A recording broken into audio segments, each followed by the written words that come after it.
arrêter.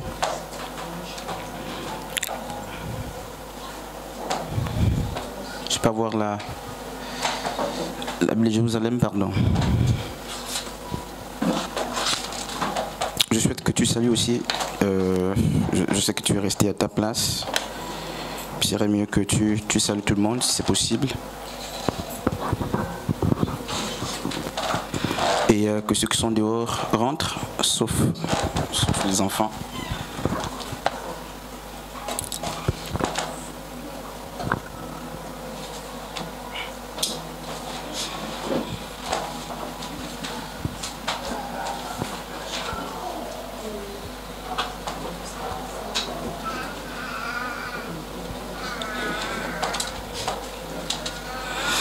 Et s'il y a des frères et des sœurs qui ont oublié leur Bible ou qui n'ont pas, donc donnez les Bibles aux frères. Je crois qu'il y en a assez. Nous allons étudier une exhortation, un texte. Et nous sommes dans Luc 14, depuis le verset 28. Luc, chapitre, n'est-ce pas? Luc 14, depuis le verset 28, je vais être bref. Je nous prie au nom de Yeshua de nous mettre debout si possible. Nous allons lire Luc 14, depuis le verset 28. Nous allons finir au verset 32. Je vais lire. En effet, quand l'un de vous veut construire une grande maison, il commence par s'asseoir et il calcule combien est-ce que cela va coûter. Est-ce que j'ai assez d'argent pour aller jusqu'au bout? 29. Mais s'il pose les fondations sans pouvoir finir la maison, tous ceux qui verront cela se mettront, n'est-ce pas, à se moquer de lui. 30. Ils diront, cet homme a commencé à construire, mais il n'a pas fini. Le verset 31 de ceci. Et quand un roi part en guerre contre un autre roi, il commence par s'asseoir et il se demande, j'ai 10 000 soldats, est-ce que je peux aller combattre mon ennemi qui vient m'attaquer avec 20 000 soldats? Le verset 32, je crois que c'est là que nous allons, n'est-ce pas, nous arrêter. S'il ne peut pas, il envoie des messagers à l'autre roi pendant qu'il est encore loin et il demande à faire la paix. Merci, on peut s'asseoir.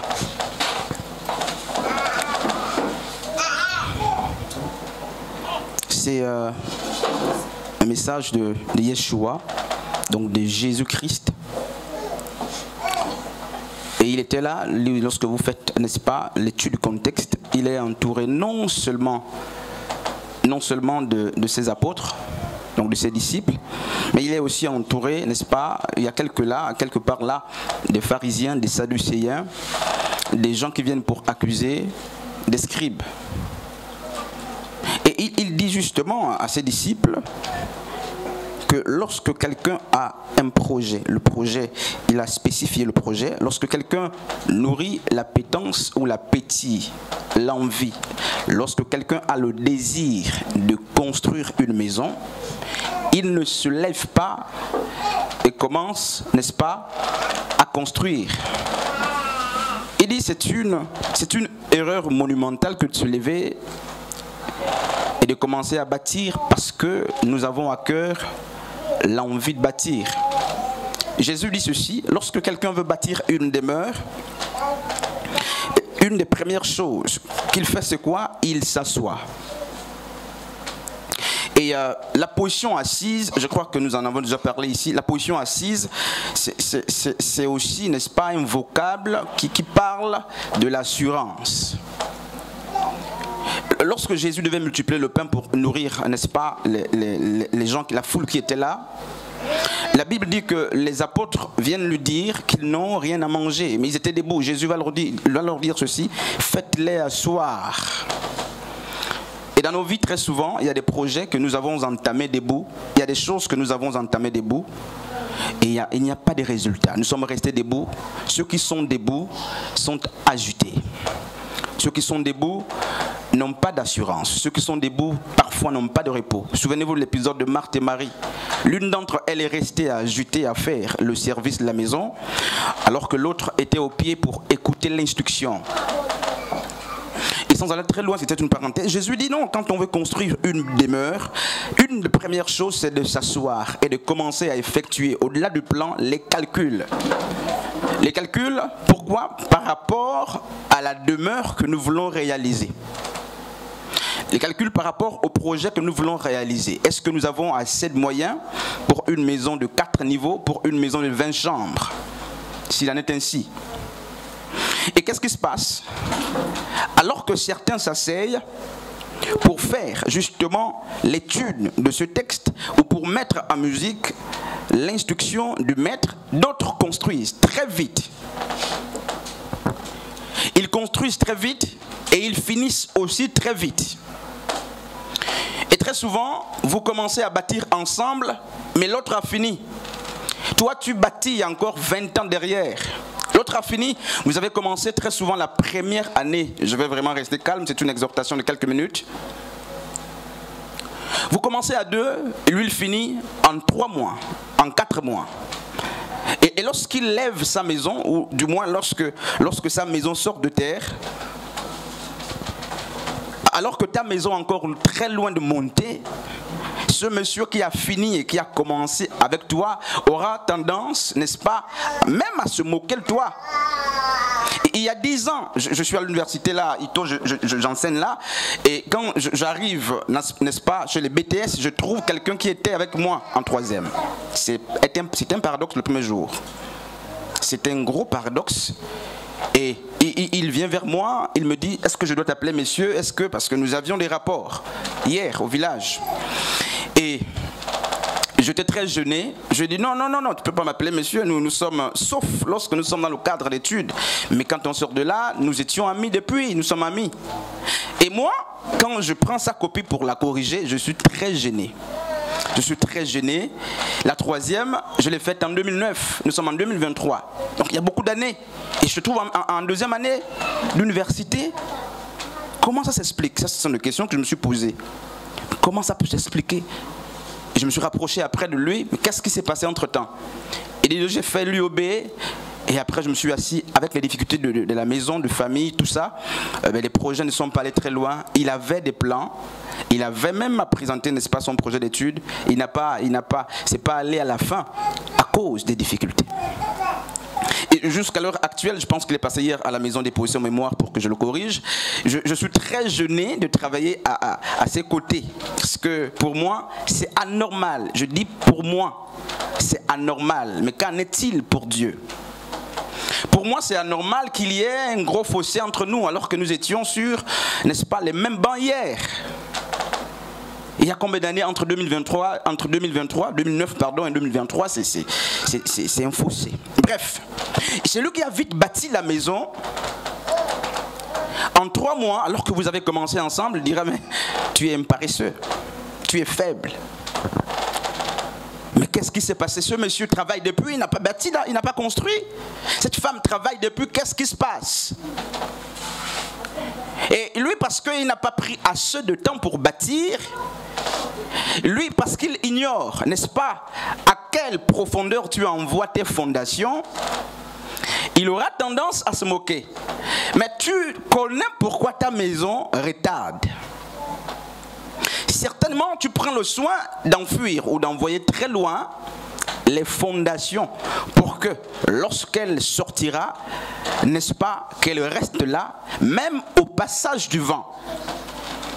Donc ce monsieur qui prend du temps au-delà de l'exercice du calcul pour voir des moyens, il a aussi la notion de l'intempérie, il a la notion des temps mauvais et il se dit en lui-même, une maison ne peut pas être construite en 2 mois, en 3 mois.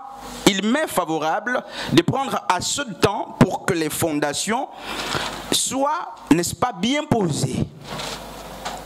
Homme de Dieu, où est-ce que je suis en train d'aller?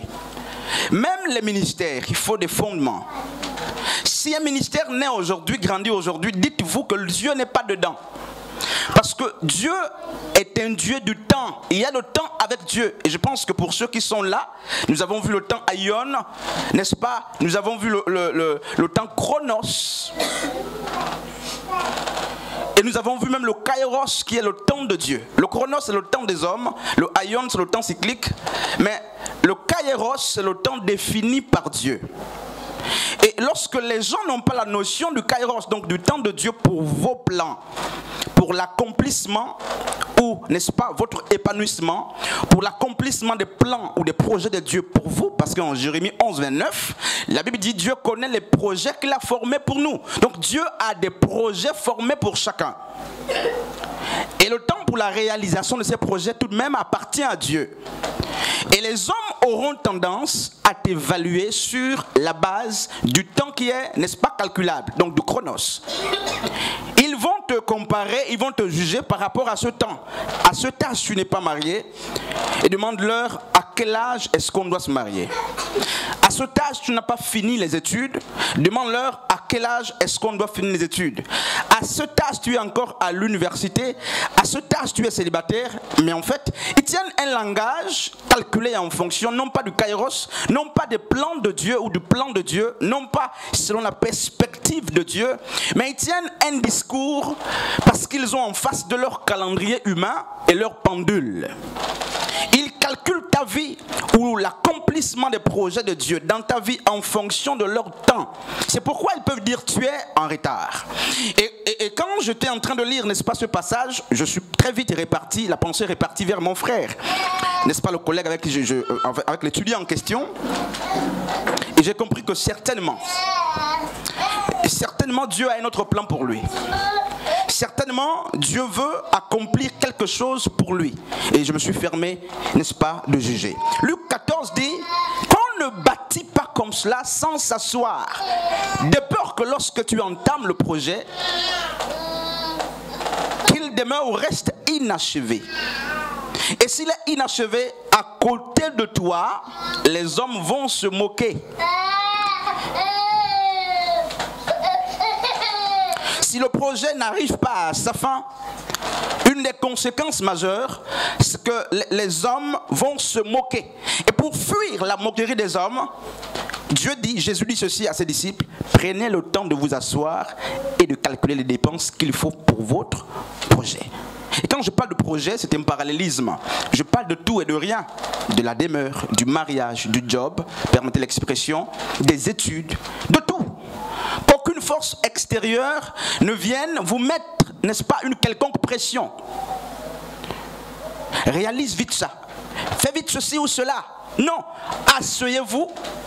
Les conseils sont bien. Asseyez-vous. Prenez le temps de calculer et de discerner. Beaucoup sont sortis de foyer parce que, je ne dis pas que c'est toujours le cas, mais parce que très souvent on n'a pas calculé les dépenses. Là je mets ça entre griffes. Quelles dépenses ? Parce que très souvent, on n'a pas pris le temps d'observer l'homme avec qui on s'engageait. Parce que très souvent, on n'a pas pris le temps d'observer et d'avoir une perspective spirituelle sur la femme avec qui on s'engage. Parce qu'on n'a pas pris le temps d'observer le pasteur avec qui on s'engage. Parce qu'on n'a pas pris le temps d'observer les tenants et les aboutissants du ministère dans lequel on s'engage. Et très souvent, on sort de là déçu. Et on garde un langage, n'est-ce pas, de ceux qui sont blessés. Et il y a beaucoup qui sont blessés comme ça et qui ont en retour l'envie de blesser. Non, tu ne dois pas blesser.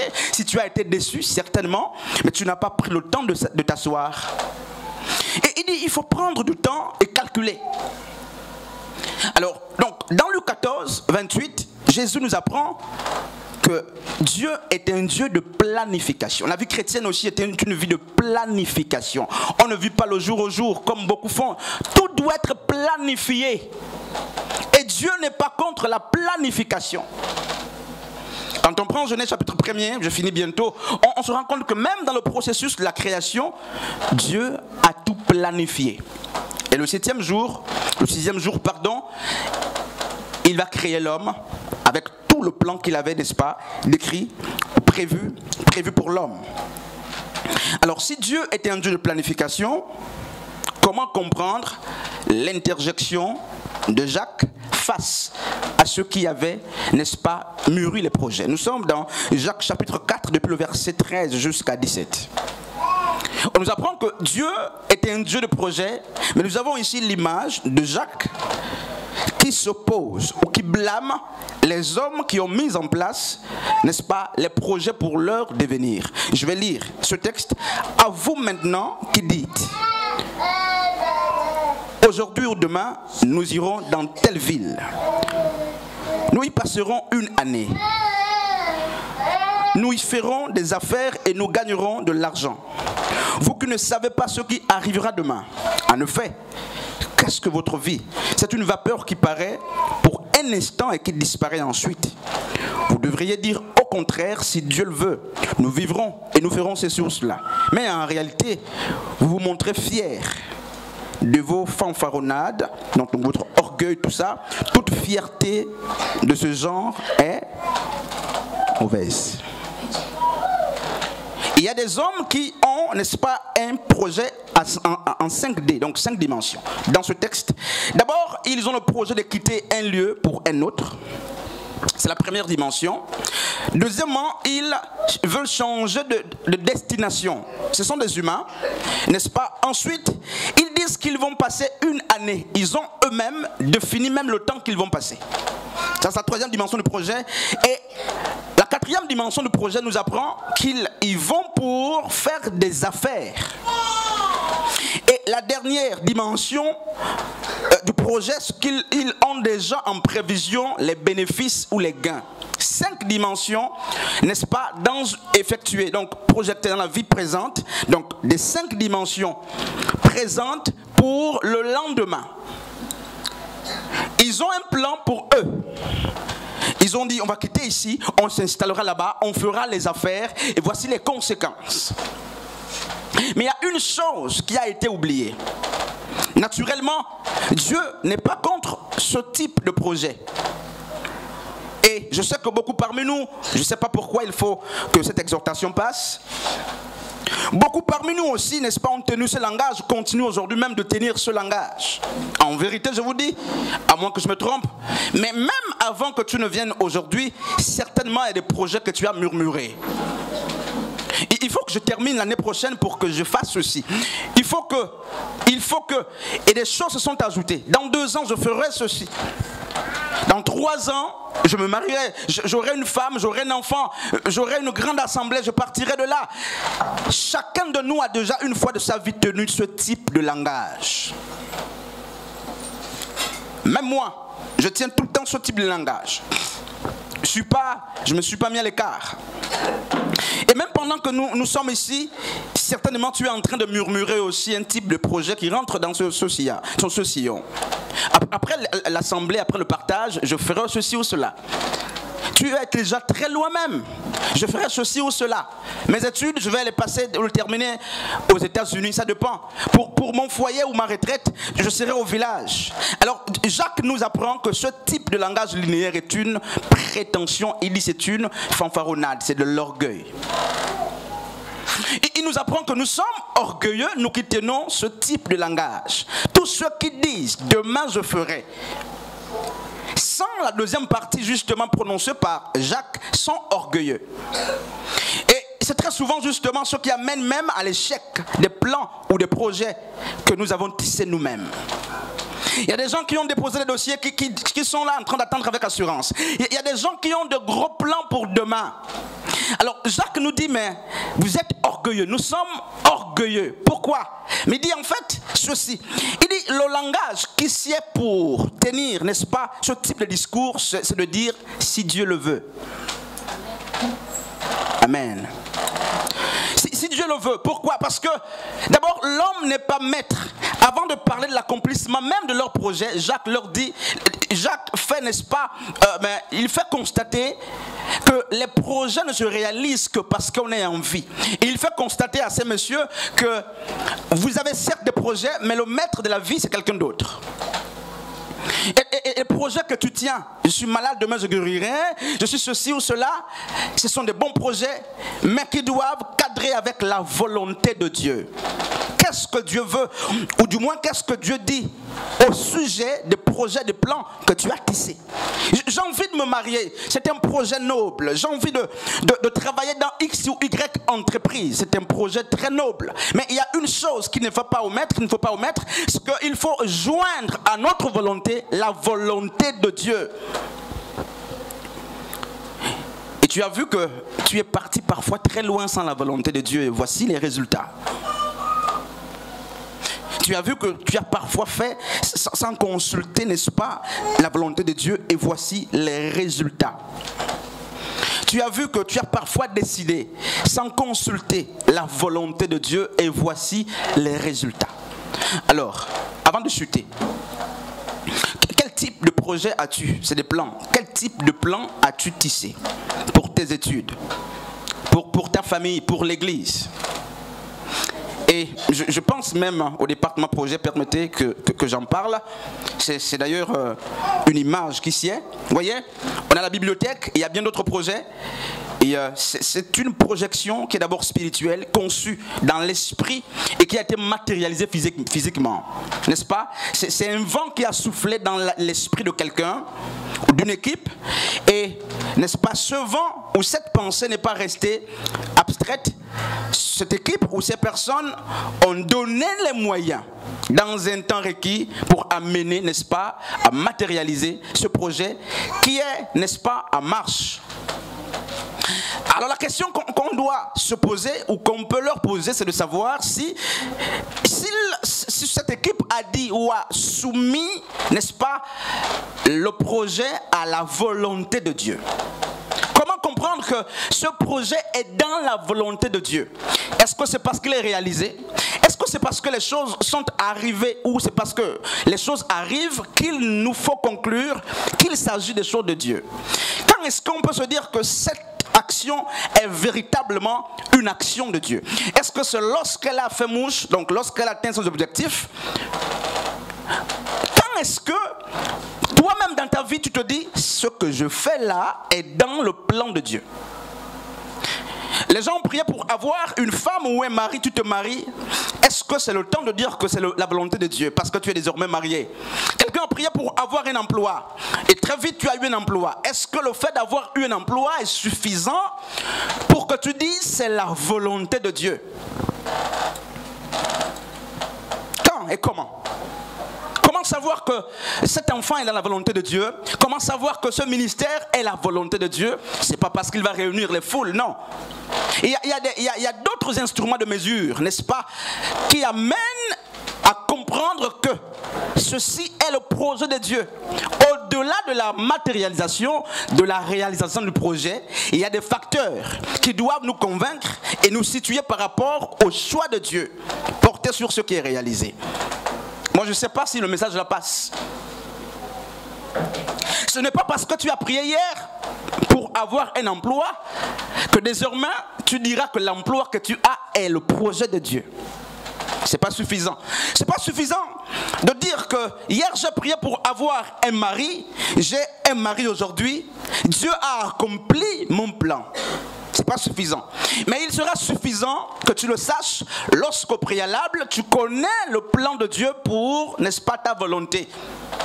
Ou tu connais ce que Dieu veut pour toi. Lorsque tu as connaissance de ce que Dieu veut pour toi, n'est-ce pas, tu sauras si ce qui arrive est la volonté de Dieu parfaite pour ce que tu as toujours demandé.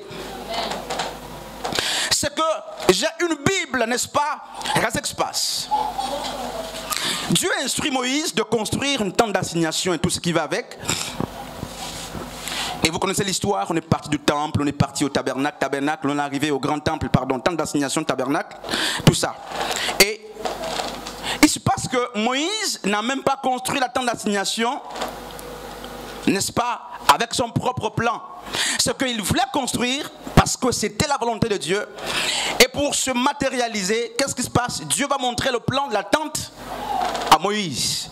Et désormais, Moïse, qui connaît la volonté de Dieu par rapport à la construction ou à la tente d'assignation, va bâtir, non pas selon ce qu'il voulait, mais il va bâtir selon le modèle que Dieu a montré. Naturellement, lorsque Moïse bâtit, il sait que ça, c'est la volonté de Dieu. Pourquoi? Parce qu'avant de bâtir, il a consulté Dieu, il a vu ce que Dieu voulait, et ce que Dieu voulait s'est matérialisé. Et là, personne ne peut se tromper au sujet de la tente d'assignation, c'est véritablement le projet de Dieu. C'est vraiment le projet de Dieu. Parce qu'avant même la réalisation, Dieu me l'a montré, Dieu m'a convaincu. Je souhaite que tu comprennes. Parce que si tu ne comprends pas, tu pourras penser même que le mari, parce que tu es marié, tu es dans la volonté de Dieu, avec l'homme que tu as, parce que tu es dans un emploi que tu es dans la volonté de Dieu. Qu'est-ce que Dieu dit par rapport à ça? Parce qu'il y a nos volontés, il y a aussi la volonté des hommes autour, et il y a aussi la volonté de Dieu. Regardez, Proverbe chapitre 16, le verset 3. Je vais lire. Il est dit là-bas, recommande tes œuvres à l'Éternel et tes plans ou tes projets réussiront. Proverbe 15. À partir du verset 22, il a dit ceci: les plans échouent, faute d'une assemblée qui délibère. Je vais lire un troisième texte, on le garde comme ça à l'esprit. Proverbe 19, à partir du verset 2, le manque de science n'est bon pour personne, et celui qui précipite ses pas trébuche. Voyez? Qu'est-ce qui se passe? Le sage Salomon nous apprend que les projets échouent par manque d'anciens. On nous apprend que concevoir des projets n'est pas suffisant. Il y a des gens qui délibèrent. Donc ça veut dire que les projets ne sont plus totalement en nous. Lorsqu'on lit justement ce proverbe, on dit les plans échouent faute d'une assemblée. Quand on parle d'assemblée, on fait allusion au moins déjà à 2 personnes qui ont aussi la même mise ici, dans le contexte, sur le projet qui peut vous être propre. Le tout ne suffit pas d'avoir des projets ou de concevoir des projets, mais il faut encore que tu sois entouré, n'est-ce pas, des éléments qui soient capables de t'aider, n'est-ce pas, à amener les projets à leur fin. Esther chapitre 3, le verset 10, qu'une chantre me fasse la lecture, n'est-ce pas, de ce paragraphe, c'est 10 paragraphes, donc le verset, paragraphe 1, depuis le verset 1er, verset 1 jusqu'au verset 10, une lecture un peu très vive et très vite, pardon, un chantre, une chantre. Esther 3, le verset 1er, jusqu'au verset 10e au micro. Je lis la parole de Dieu dans le livre d'Esther 3 à partir du verset 1er. Après ces choses, le roi Assuérus fit monter au pouvoir Aman, fils d'Amédata, d'Agatuite. Il l'éleva en dignité et plaça son siège au-dessus de ceux de tous les chefs qui étaient auprès de lui. Aman a été élevé au-dessus de tous les autres. Et vous allez comprendre la suite, j'anticipe la lecture, n'est-ce pas? Aman est comme un général, c'est même le général des armées. Il a le pouvoir après le chef, après le roi. Et qu'est-ce qui se passe, sœur Marie? Oui. Tous les serviteurs du roi qui se tenaient à la porte du roi fléchissaient le genou et se prosternaient devant Aman. Oui. Car tel était l'ordre du roi à son égard. Mais Mardoché ne fléchissait point le genou et ne se prosternait pas. Mardoché ne fléchissait pas les genoux et refusait de se soumettre aux ordres. Oui. Et les serviteurs du roi qui se tenaient à la porte du roi dirent à Mardoché: pourquoi transgresses-tu l'ordre du roi? Oui. Comme ils le lui répétaient chaque jour et qu'ils ne les écoutaient pas, ils en firent rapport à Aman pour voir si Mardoché persisterait dans sa résolution, car il leur avait dit qu'il était juif. Verset 5. Et Aman vit que Mardoché ne fléchissait point le genou, il ne se prosternait point devant lui. Il fut rempli de fureur. Mais il dédaigna de porter la main sur Mardoché seul, car on lui avait dit de quel peuple était Mardoché. Et il voulut détruire le peuple de Mardoché, tous les Juifs qui se trouvaient dans tout le royaume d'Assuérus. Verset 7. Au premier mois, qui est le mois de Nissan, la 12e année du roi d'Assuérus, on jeta le pur, c'est-à-dire le sort, devant Aman pour chaque jour et pour chaque mois, jusqu'au 12e mois qui est le mois d'Adar. Alors Aman dit au roi d'Assuérus: il y a dans toutes les provinces de ton royaume un peuple dispersé et à part, parmi les peuples, ayant des lois différentes de celles de tous les peuples et n'observant point les lois du roi. Il n'est pas dans l'intérêt du roi de le laisser en repos. Si le roi le trouve bon, qu'on écrive l'ordre de les faire périr, et je pèserai 10 000 talents d'argent entre les mains des fonctionnaires pour qu'on les porte dans le trésor du roi. Verset 10. Le roi ôta son anneau de la main et le remit à Aman, fils d'Amédata. d'Agathe 8, ennemi des Juifs. Et le roi dit à Aman, l'argent t'est donné et ce peuple aussi. Fais-en ce que tu voudras. Esther 8, juste le verset 8. Je ne sais pas si tu vois la Esther 8.